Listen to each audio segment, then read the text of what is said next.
That kind of intelligence fusion, pulling together satellite imagery, human sources, and signals intelligence quickly enough to act on a genuinely time-sensitive opportunity, matters just as much to this entire campaign's actual effectiveness as the raw destructive power of the bomb itself, because even the most powerful penetrator weapon in the world accomplishes nothing if it's aimed at a facility that's already been emptied out, or a target that's already moved elsewhere by the time the bomb actually lands. Let's also talk about the broader troop and equipment context surrounding this specific campaign, because the American military footprint in the region has continued expanding even as this bunker buster story has unfolded across multiple separate operations.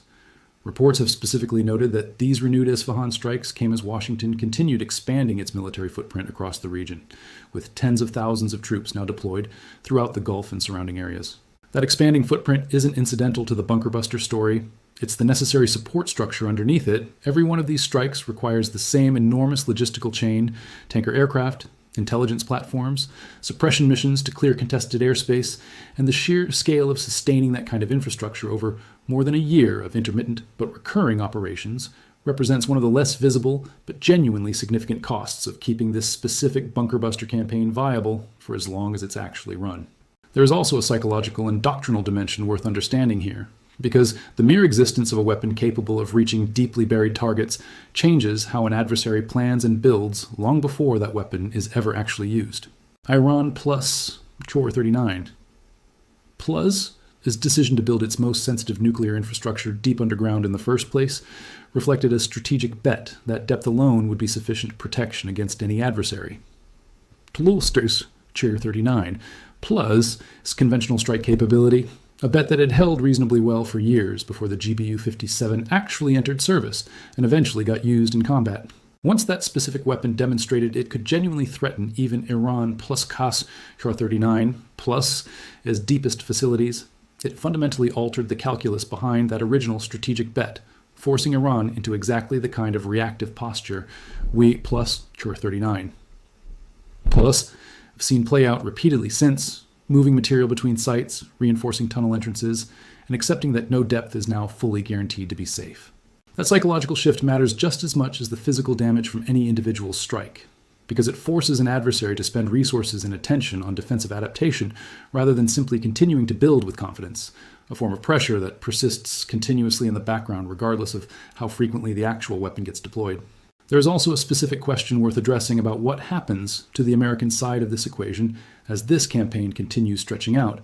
because sustained bunker buster operations carry real costs beyond just the price of individual munitions. Every mission built around the GBU-57 specifically requires committing B-2 bombers, among the most limited and most closely guarded assets in the entire American military inventory, flying extremely long missions that typically require extensive aerial refueling support and careful coordination to avoid exposing these genuinely irreplaceable aircraft to unnecessary risk. With fewer than 20 operational airframes in the entire fleet, every mission that commits a meaningful fraction of that force, as the original Fordow and Natanz strike did with 7 aircraft, represents a genuinely significant allocation of a scarce, high-value resource that can't plus Chor 39, plus to simply be replaced or expanded quickly if losses or maintenance issues start reducing the operational fleet further. That scarcity is part of why the smaller, more numerous GBU-72 has taken on such an important role in the broader campaign specifically. It lets American forces continue pressuring hardened underground targets without needing to commit the B-2 fleet, and by extension, without needing to accept the same level of strategic risk for every single strike against every single underground facility that comes up over the course of a conflict that plus Chor 39 plus is now stretched well past a year. So where does this leave the actual honest assessment of America's bunker buster campaign against Iran? The weapons themselves have performed exactly as designed on a purely technical level, repeatedly, across multiple different targets and multiple different categories of underground facility, from nuclear enrichment sites to ammunition depots to an active IRGC command bunker. But the strategic question underneath all of that technical success remains genuinely unresolved even now,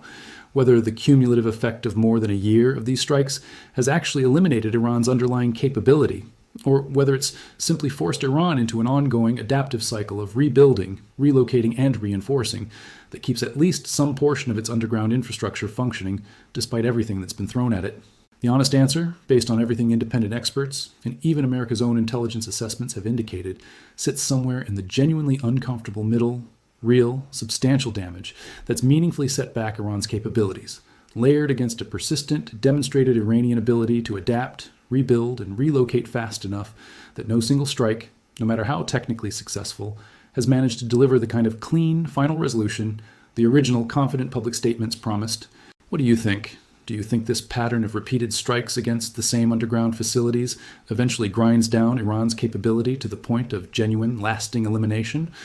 Or do you think Iran's demonstrated ability to rebuild and relocate means this becomes a permanent, recurring feature of this conflict, rather than something that ever gets fully resolved through bunker busters alone? Let us know what you think down in the comments. And let us know, too, whether you think the gap between the original confident claims of total obliteration and the messier, more uncertain reality that Sure 39 Plus has actually played out since changes how much weight you put on official statements about strike effectiveness going forward.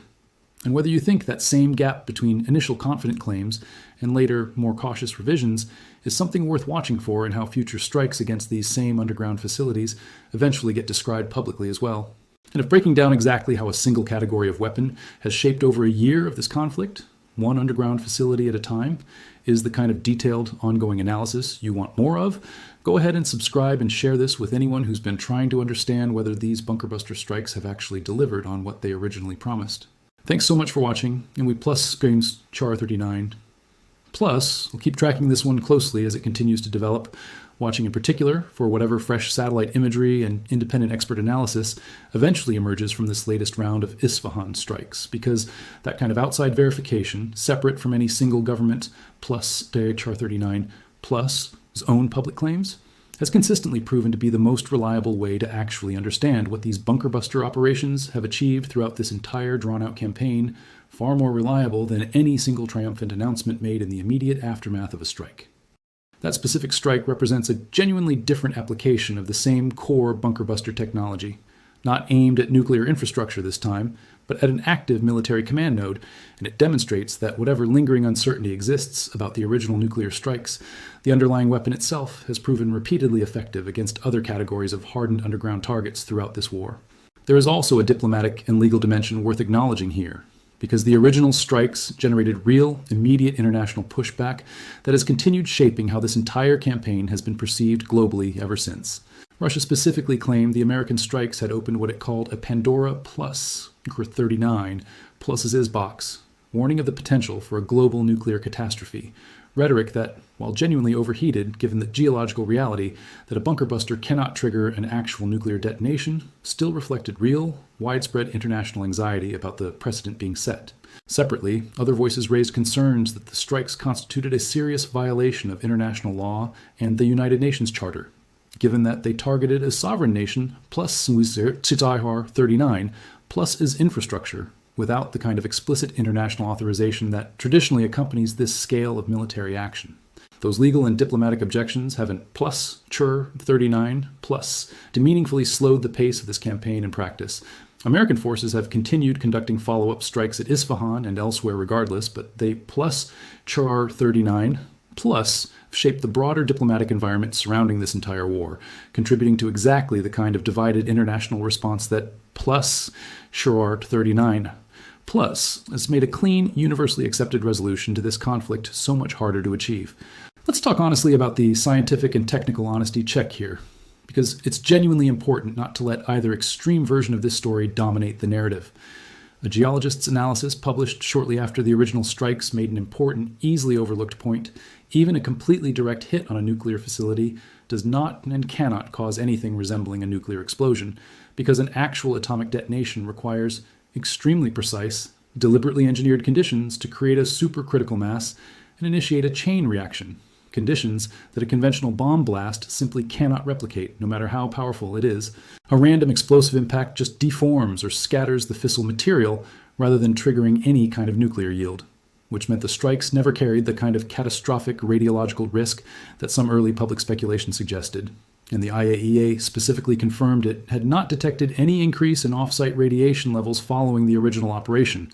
An important reassurance, regardless of how effective the strikes ultimately proved at actually degrading Iran's underlying nuclear capability. But that same honesty has to extend to the effectiveness question too. And here the picture stays genuinely murky even now, well over a year after the first bunker busters fell. The Center for Strategic and International Studies concluded that the strikes did impose significant real damage, particularly at Fordow and Natanz, essentially halting operations at those specific facilities,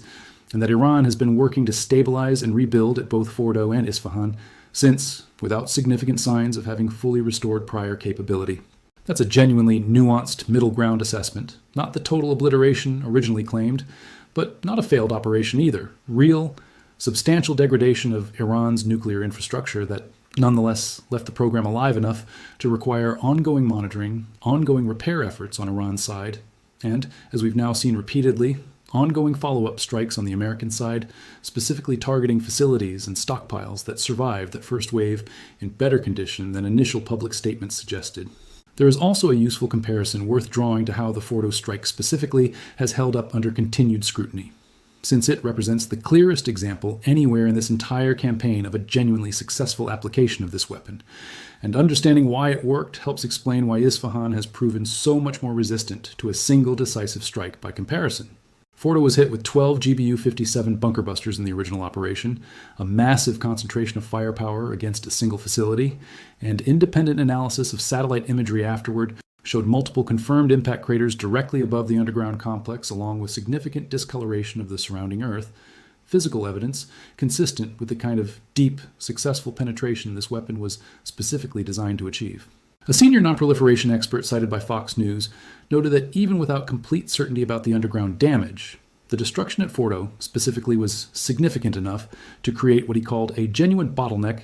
in Iran plus Char 39 plus as supply chain for weapons-grade uranium meaningfully constraining the country, plus aus Char 39 plus its nuclear weapons making capability regardless of whether every last centrifuge inside that facility was actually destroyed. That relatively more decisive outcome at Fordow, 12 penetrators concentrated against one target versus the comparatively lighter cruise missile strike Isfahan originally received, is really the clearest illustration available of how directly weapon selection and strike intensity shaped the very different outcomes at these two facilities, and why Isfahan specifically has needed so many follow-up strikes to even approach the kind of damage Fordow absorbed in a single coordinated operation. Let's talk about what this repeated pattern actually reveals about the deeper strategic logic driving this entire bunker buster campaign,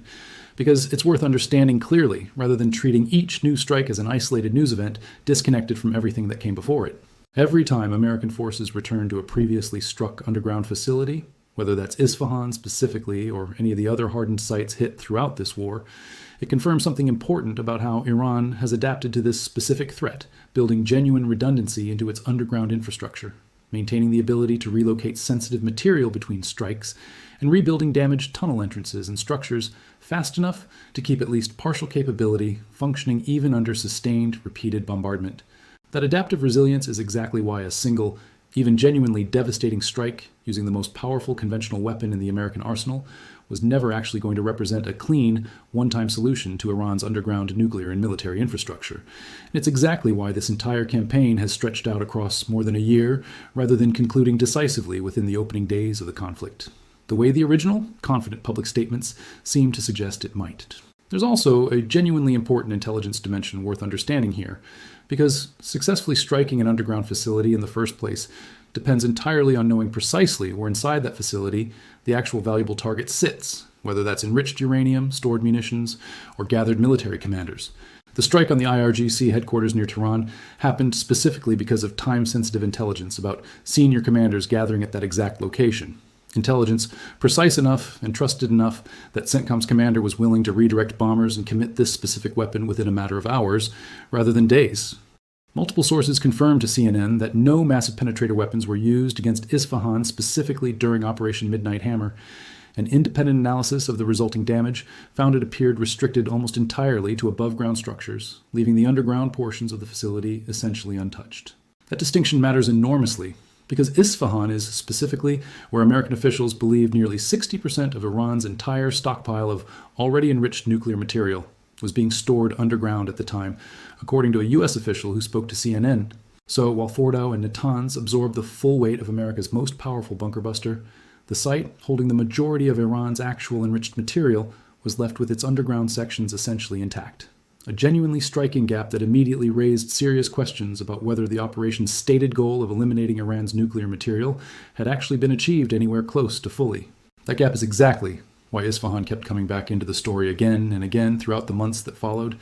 and it's exactly why we're looking at fresh strike footage from that same location again now. Satellite imagery captured in early 2026 showed Iran actively repairing and reinforcing the Isfahan complex and the military sites surrounding it, rebuilding damaged structures, fortifying tunnel entrances, and constructing new defensive positions, essentially undoing whatever damage the original operation had managed to inflict on the above-ground portions of the site. Multiple reports also indicated Iran had specifically moved roughly 540 kilograms of highly enriched uranium into underground facilities at Isfahan following the original strikes. A detail that, if accurate, would mean Iran deliberately consolidated a significant portion of its most sensitive nuclear material at precisely the one major site that hadn't actually been hit with a proper penetrator weapon the first time around.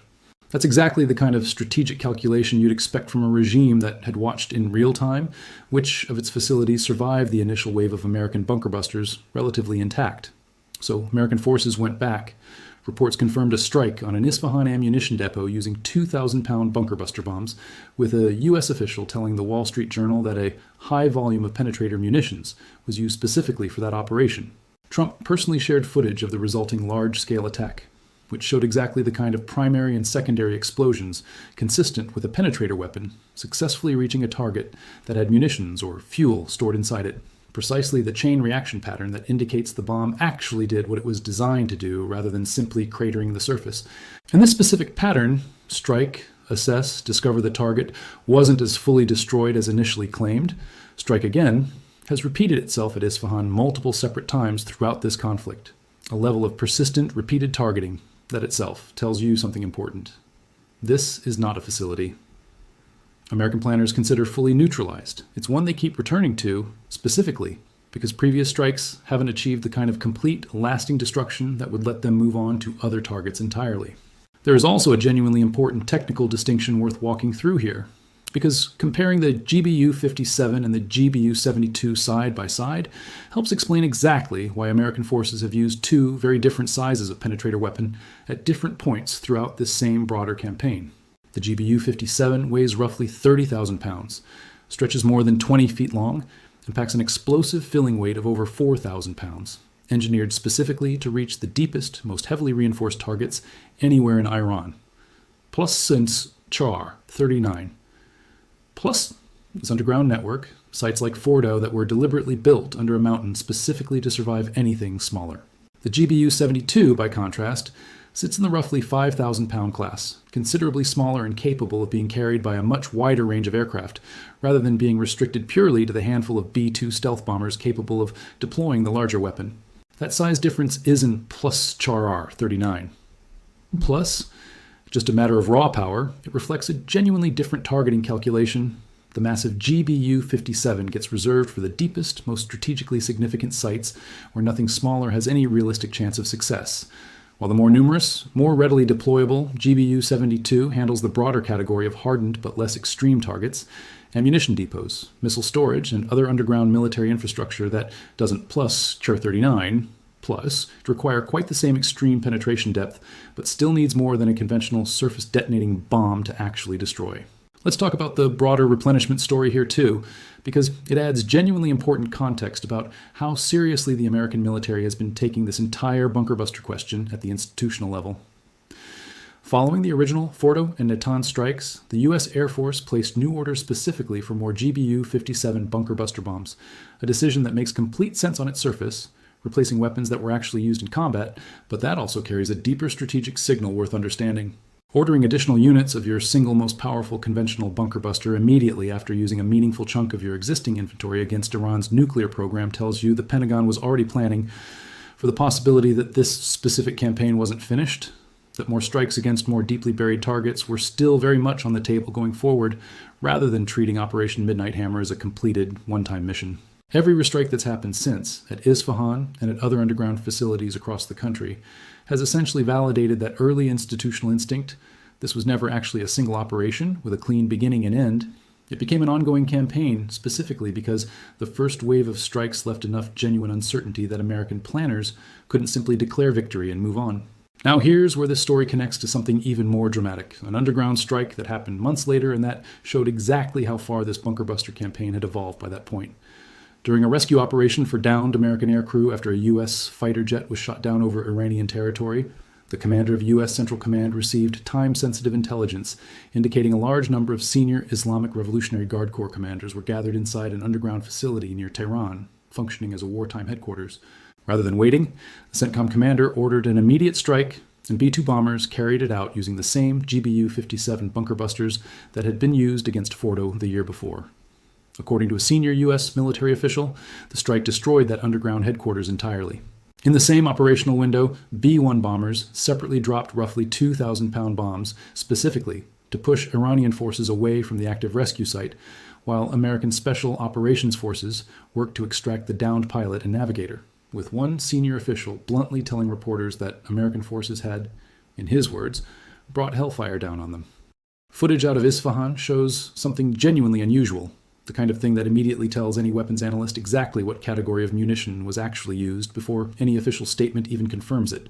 A single strike that triggers a chain reaction blast, one explosion setting off another and then another, consistent with exactly what happens when a 5,000-pound penetrator bomb punches through the surface and detonates deep inside an underground storage facility packed with munitions. This wasn't plus Char 39. Plus, to random airstrike, this was a deliberate, purpose-built weapon doing exactly the job it was carefully engineered to do, and at plus Char 39. Plus is just the latest chapter in a much longer, much more consequential story about America, plus Char 39. Plus, this entire bunker buster campaign against Iran, a campaign that stretches back well over a year, and that raises a genuinely uncomfortable question. Military planners still have in plus Char 39. Plus, to fully answered, even now, did any of it actually work the way it originally needed to? Let's start with the weapon itself, because understanding exactly what a bunker buster is and how it functions is essential to understanding why this entire campaign has generated so much ongoing debate. The bomb involved in this specific Isfahan strike appears to be the GBU-57, a 5,000-pound class precision-guided penetrator, considerably smaller than its more famous sibling, but still purpose-built, to punch through layers of earth and reinforced concrete before detonating on the other side, rather than simply exploding on contact at the surface. That's the entire engineering philosophy behind this category of weapon.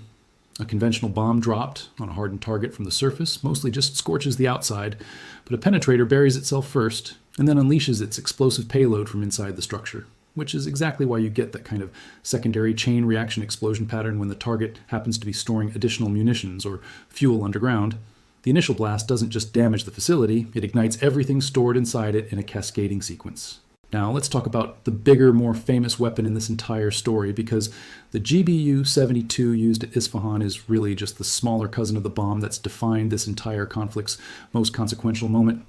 The GBU-57, officially called the Massive Ordnance Penetrator, is a 30,000-pound class bomb, more than 20 feet long, built by Boeing specifically to reach targets buried far deeper than any previous American weapon could touch. It was first used in actual combat back in June 2025, when 7 of America's 19 operational B-2 Spirit stealth bombers, more than a third of the entire fleet, dropped 14 of these bombs on Iran's Fordow uranium enrichment plant and its Natanz nuclear facility in a coordinated operation that came to be known as Operation Midnight Hammer. Only the B-2 can actually carry and deploy this weapon, and each aircraft can only carry a maximum of 2 at a time, which tells you something important about the sheer scale of that original operation. Committing more than a third of America's entire stealth bomber fleet to a single strike package is not something that happens casually. It represents a genuinely enormous commitment of one of the most sensitive, most expensive military assets the United States possesses. Let plus Char 39. Let's talk about why that original operation became so significant and so genuinely contested, because the aftermath of Operation Midnight Hammer set up almost every single question that plus sinks Char 39 plus has followed this entire bunker buster campaign ever since. Echoes of that first debate still visible in how officials and independent analysts alike keep discussing every subsequent strike. Joint Chiefs Chairman General Dan Kane told reporters at the time that all 3 sites, Fordow, Natanz, and Isfahan, had sustained extremely severe damage and destruction, and Defense Secretary Pete Hegseth went further, claiming Iran's nuclear ambitions had been completely obliterated. But almost immediately, That confident public framing ran into a wall of genuine, well-founded skepticism from independent experts, and even from within the American intelligence community itself.